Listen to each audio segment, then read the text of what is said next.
Hi guys, what's up? It's me, Mike, back again for another classic album review. Now, I just saw the new James Brown biopic, Get On Up, and it is great. It is one of the best movies I've seen this summer, and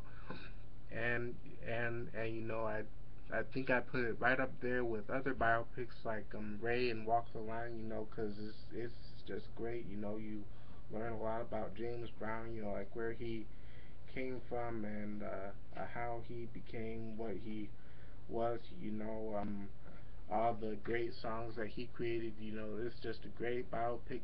Chadwick Boseman, he did great. He did Jackie Robinson last year in 42, and now he's playing James Brown, and he is great. It's just a great movie. So if you haven't seen it yet, I definitely recommend you see it.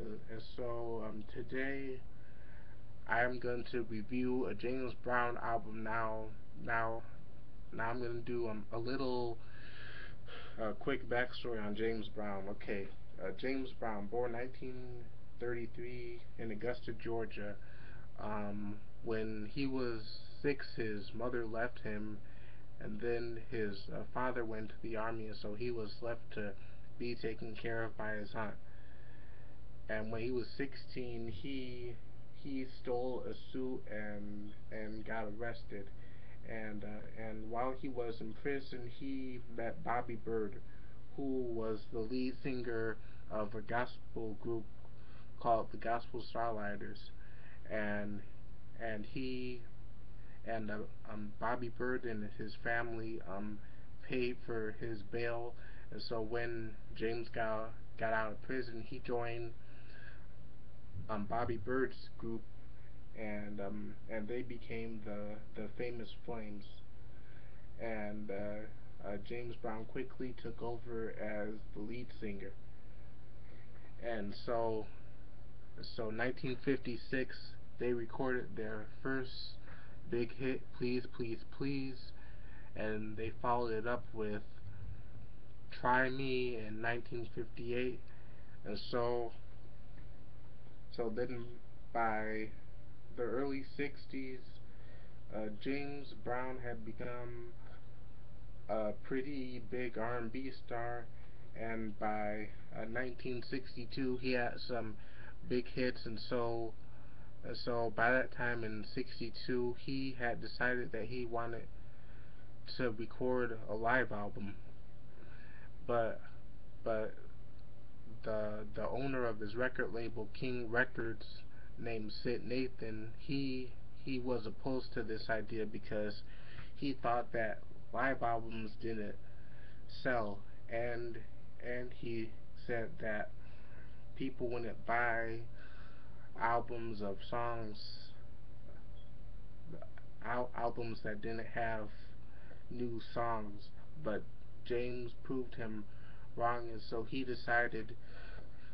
to James decided to finance the album himself, and so on October 24th, 1962, James and his group of the Famous Flames, which by then had Byrd, Bobby Bennett, and Lloyd Stallworth, and his band, they appeared at the live album.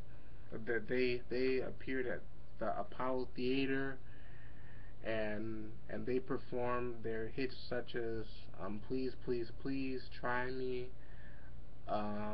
Lost Someone, and Night Train, and many other um, hits that he had at the time. And this is a great album, really great live album, and and this was recorded October 24th, 1962, and in it was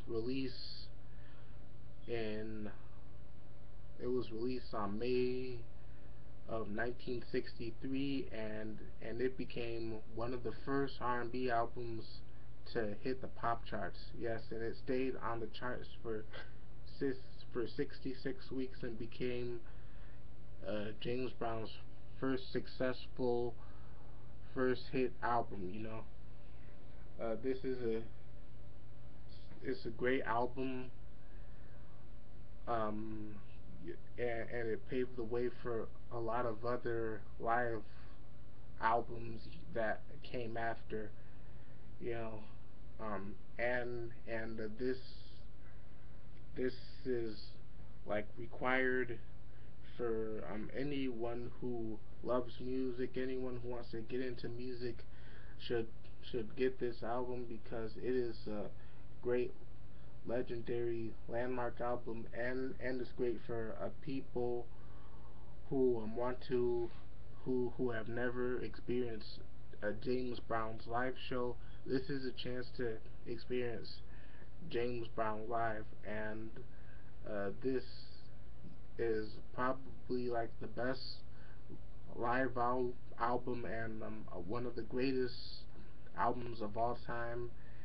And yeah,